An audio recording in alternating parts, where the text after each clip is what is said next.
Hello and welcome to Indo Politics on a week when the Irish presidency of the European Union is finally underway. But the opening days saw some awkward questions posed to the Irish government.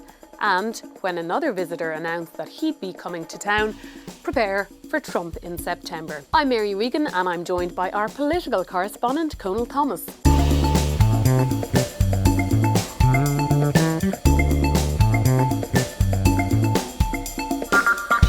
So we'll start with Oireachtas Alumina, the big ugly factory in the Shannon Estuary, the largest refinery in Europe. Ironically, it was Ireland's accession to the European Economic Community in 1973 that sort of enabled this plant because it opened up a big, huge market. Ever since the outbreak of the war in Ukraine, Ukraine has had this factory in its sights. The Ukrainian ambassador raised it at a Fianna Fáil parliamentary party meeting back in 2022, And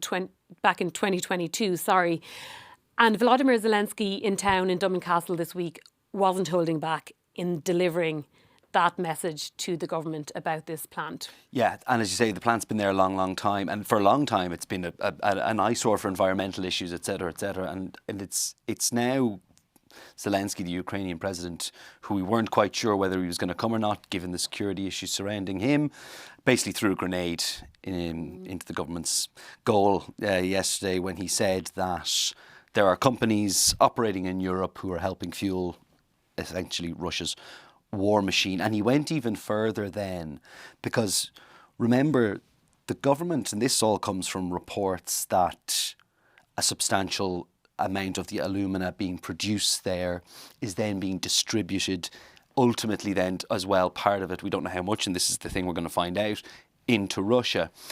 And these reports came out in investigations in the run-up to Ireland's presidency of the EU. I mean, you'd have to expect that maybe it wasn't coincidental, that, maybe there was some effort to put an uncomfortable spotlight on this factory at the opening of Ireland's EU presidency. And I think there's two things here. Firstly, it's a massive headache for the government. It's also pretty embarrassing in many ways. Now, the investigation that was prompted by these reports is being undertaken by the Department of Enterprise. And we are told now yesterday, Micheál Martin says that they're nearing completion. It's nearly done with Simon Harris, the Taoiseach today, confirming the same. The issue, I think, is going to be, it's going to be hard to know when we're actually going to see this report, because it's our understanding that it's going to go to the European Commission, right? So it'll go from Department of Enterprise up to government leaders to the European Commission, and then they'll take a look at it, because the question then is, are you going to add this to the list of sanctions, right? We know it is effectively the parent company that owns that is owned by a Russian oligarch who has been sanctioned, and there would have been a Swedish tax investigation, that confirmed that this week. But this is a government, our government, who has been consistently at the forefront in backing Ukraine. And Volodymyr Zelensky rolls into town yesterday, and we lay it on thick for the opening of the EU presidency.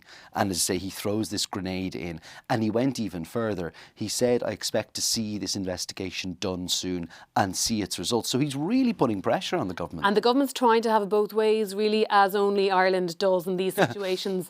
On the one hand, backing Ukraine to the hilt, supporting Ukraine's entry into the European Union, but at the same time saying we don't want to touch this factory, which has links to Russia because it employs 500 people in Limerick. Yeah, and it's a similar parallel, I guess, to what you would have seen during the tariff war with Trump when he came back into office. This sort of balancing act, trying to have it both ways, that the government does, and Micheál Martin does very well, that you protect Irish interests.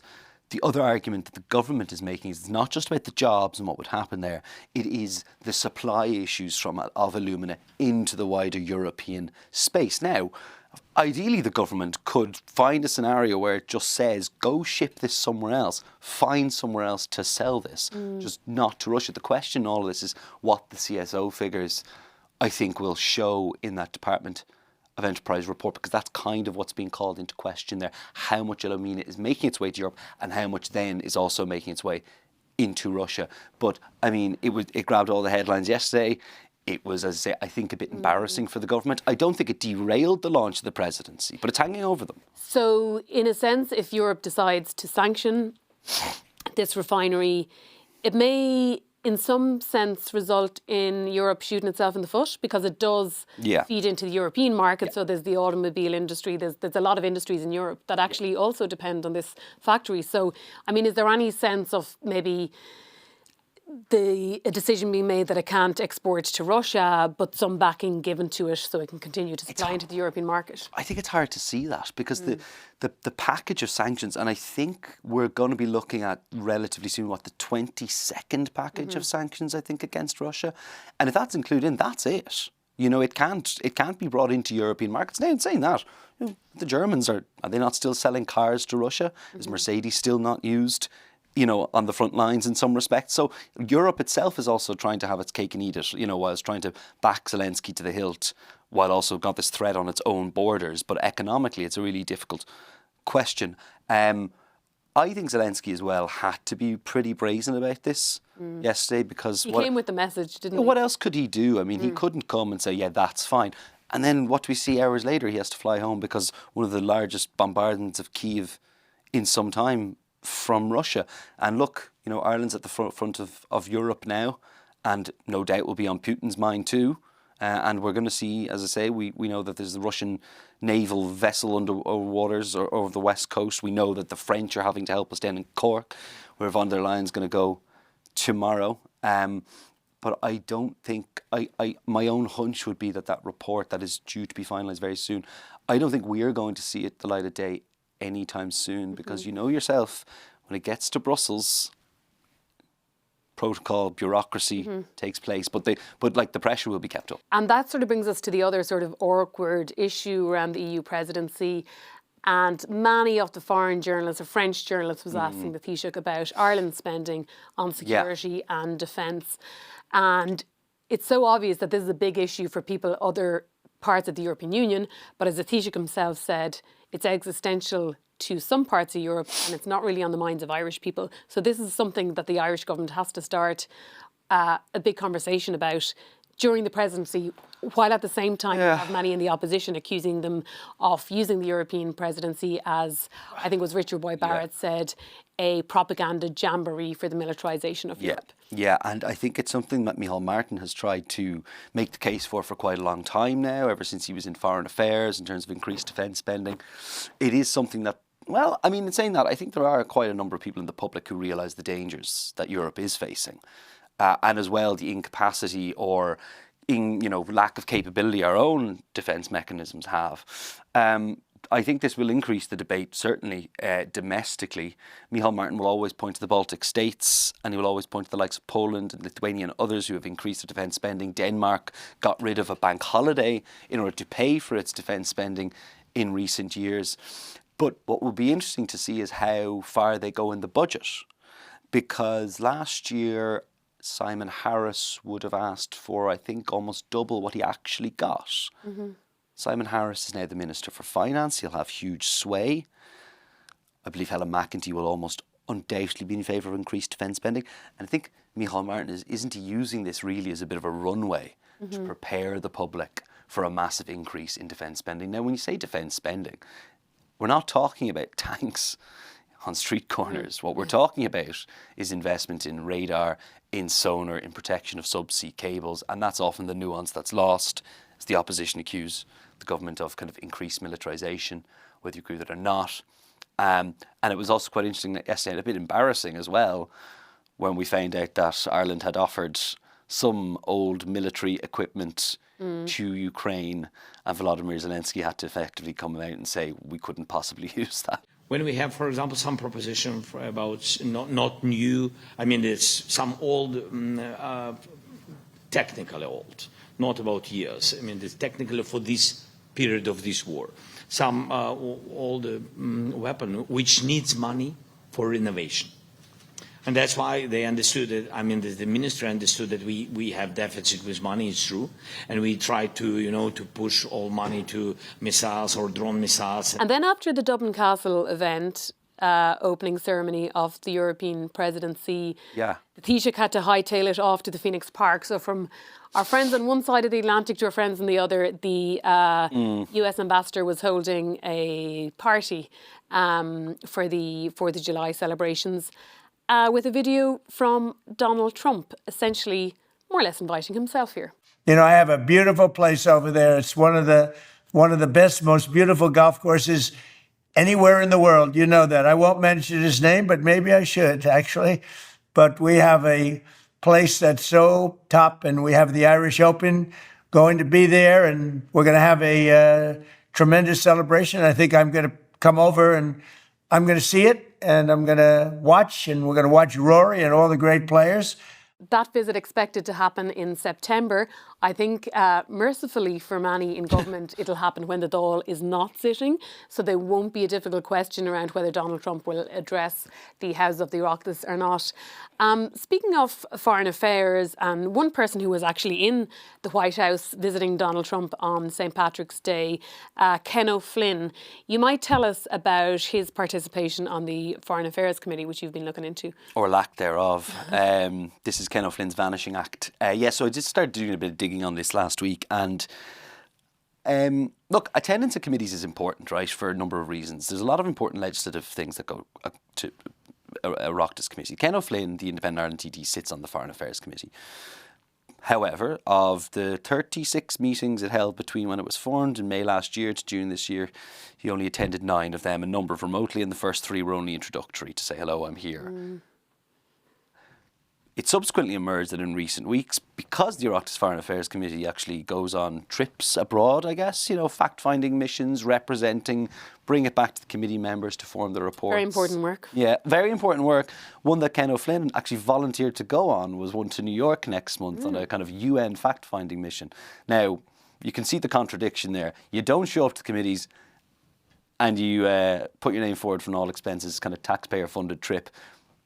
Not a great look. However, Ken O'Flynn, being a Ken O'Flynn, when I asked him this, was pretty brazen. And he said, I'm not losing any sleep over this. So that was his response to this. But it's really riled some of his committee colleagues. And I went back and I checked the records, and they've all attended at least 2/3 of the committee. And something like the Occupied Territories Bill. I mean, the committee held 5 marathon sittings on this to deliver what its recommendations for what that bill should be, and remember, it included services. And Ken O'Flynn made one contribution to the whole thing. So will he go? Will he make it there? Will he make it to New York? No. Privately, John Lahart, it's my understanding, the Fianna Fáil chair of the committee, has said, no way. You have to come to the committee if you're going to try and go on the trips. Ken O'Flynn also confirmed for us he volunteered to go on the Doha trip, which was ultimately cancelled as a result of the war in the Middle East. Well, John Hart cracking the whip in that committee as chair there. Cónal, we're kind of coming to the end of the Dáil term, and there's always this mad rush of legislation, use of the guillotine, and then things that the cabinet want to get done, or sort of boxes they want to have ticked before they go on their holidays. But you were writing this week about a policy that's been in discussion for a long time. It looks like there's finally going to be some developments on leave for women who sadly suffer miscarriages. Yeah, Peter Burke, the Enterprise Minister, is going to be bringing forward plans kind of before the summer recess to actually introduce this for the first time in the state. It's actually, I think it's maybe, I don't know what your thoughts are, but it's quite surprising it's actually taken this long to get to this point. So what they're looking at, or at least what's being... Well, there was a motion in the Shanna that just a year ago, but it's kind of going back long before that too. It's raised a lot of time. Yeah, and as you say, Sinn Féin would have brought the motion, the bill in the Shanna. Labour have called for it in the past. But what's going to be proposed basically is that before 23 weeks, you'll get 5 days paid leave in the event of a loss, a birth loss, a pregnancy loss, I should say. And that will apply to both miscarriages and abortions. Now, there's some nerves in government around the abortion aspect of how that will be taken up, who could weaponise that. We might see that yet play out once this moves along. But my understanding is the heads of bill are pretty much finalised. Micheál Martin would have told the Dáil there on Tuesday, and it'll go to Cabinet for discussion. We've already had some reaction to this from Labour, who've been calling for to make sure it includes fertility treatment. We haven't had clarity on that yet. It's interesting as well that this is kind of Peter Burke doing this in enterprise as an employment measure, it makes sense. But that someone else is spearheading a government, I kind of found also given surprising. that it could impact businesses, might be the people who will have to pay for it. It will, yeah. And I mean, the cost is going to be close to 10 million is the estimated cost. My understanding, they met with the AG last week, the AG's office, and it looks pretty much all good to go now. It's quite early days. There'll need to be heads of bills. It'll need to be debated in the Oireachtas. But like, I do think this will, I mean, if 1 in 4 pregnancies result in miscarriage, there are a lot of women. And again, look, I think there's a stigma around it to a certain extent, and I don't think this is necessarily about removing the stigma. And, you know, what they'll probably say is, you don't have to take this leave. And you don't have to tell your employer what happened, whether it was an abortion, whether it was a miscarriage, but it just seems to be giving women the opportunity. I should say, though, as well, it's not as generous as other jurisdictions, which I thought was interesting. So to be paid for, am I right in saying, by the employer? The employer. Rather than the state, or is there a state contribution here? No, it'll be the employers. It will be. It's going to operate effectively like similar to the 5 days statutory sick pay, but it'll be separate to that. And it will be paid for by employers, and they're going to engage the employers' groups. We'll have to see what the reaction is there. But if you recall, like early this year, they would have done the same or similar, say, in Northern Ireland. That was up to 2 weeks, and the partner of the woman was also included in that. That doesn't look like that's going to happen down here. It'll just be for the woman. And then in Malta, the government introduced 7 days paid sick leave in the case of miscarriage, but that's paid for by the state. So in our case, it's going to be paid for by the employers and not be as generous as others. And that's not to, it's not to, you know, pour cold water on or dismiss it or criticise it. It's just, it's not going to be. Yeah, and it's unlikely, probably, am I right in saying, that there will be much resistance from business groups? I mean, given that it's a, you know, it's a certain phase of a woman's life, and it's 1 in 4 pregnancies, so it's not going to be a huge, you know, cost to business. But it sounds like there's a bit more work, that the sort of detail of this will be thrashed out over time, and perhaps with input from other political parties. Input from other political parties. The abortion issue could rear its head, could become an issue. You know, if people are being effectively, some people would spin it that, you know, women are being paid, could be paying paid to have an abortion. Obviously, I wouldn't agree with that. I don't think many would, but that's how these things can be picked up. The other concern, I suppose, is that Peter Burke's always turned his attention to reducing costs on businesses, and it looks like now another one might be added. So how that plays out as well, but it's likely to go for discussion initially at Cabinet before the summer recess, before it moves ahead. Okay. And another interesting report that came out this week relates to the abuse that women TDs and senators have been subjected to. And now, I don't think that is anything new. It's something we've known about for a long time, and that is much spoken about. But I think this report reveals the sort of scale of what's happening. 96% of women TDs and senators saying that they've been subjected to some sort of online abuse. 7 out of 10 saying they've received some sort of threatening DMs or direct messages. And 4 in 10 saying they've received demeaning or sexually connotated images. But what was interesting about this report, I think, is not that the abuse is happening, but the fact that so many TDs there at the report launch spoke about this abuse being normalised, the fact that many feel that it's hard to talk about because they don't want to come across as victims to their constituents, but also the way it's impacting on their work. Many saying that they're scaling back, for example, on attending constituency events. They're leaving constituency events early because of harassment. And I spoke to the chair of the Parliamentary Women's Caucus, Fianna Fáil Senator Alison Common, and here is what she had to say about it. Another one of the stats in the report is that 65% have changed how they use social media, and that really shouldn't be. Social media should be a way of getting your message, getting your work, getting your policies, etc. out there in the public domain. What it's doing, though, is opening you up to abuse, and there might be topics that you're not going to discuss, you're not going to go near, simply because you know the level of abuse you're going to get. It's going to be misinterpreted, and that's what it should be. Social media should be a power for good, but in the main, unfortunately, it's a really, really toxic area, and that has changed how we're doing it. Also, the likes of clinics, public clinics, they used to be the joy, I suppose, of being a politician was being able to help people just coming in off the street, parts of your community. And now it's appointment only. Sometimes it's with CCTV, it's behind closed gates. And that's not the way. That's not democratic. That was Alison Common there, and the Soc Dems TD Jen Cummins said it's important to ensure that this doesn't become normalised. Being in politics is not an easy job. Yes, it's very high pressured, but just because you're a woman doesn't mean you can't do it. I would say, it takes a particular type of person, regardless of your gender, to do this job. However, what I would say is there are things that happen, and the heat being put on all politicians, but particularly women politicians, is unacceptable. The majority of the negative comments that I would get online, they're from men, they're not from women. Now, there are cohorts of women who will also, challenge me and other women online. That's part of it. But it's the men who are particularly aggressive, particularly sexualised content to females. What we've read inside today in the report, that has to be called out by the men who are elected to be here as well, to say, we're not accepting that. And that's it from Cónal and me for this week. Thanks for watching Indo Politics. You can get more of Indo Politics on the Irish Independent website or wherever you get your podcasts.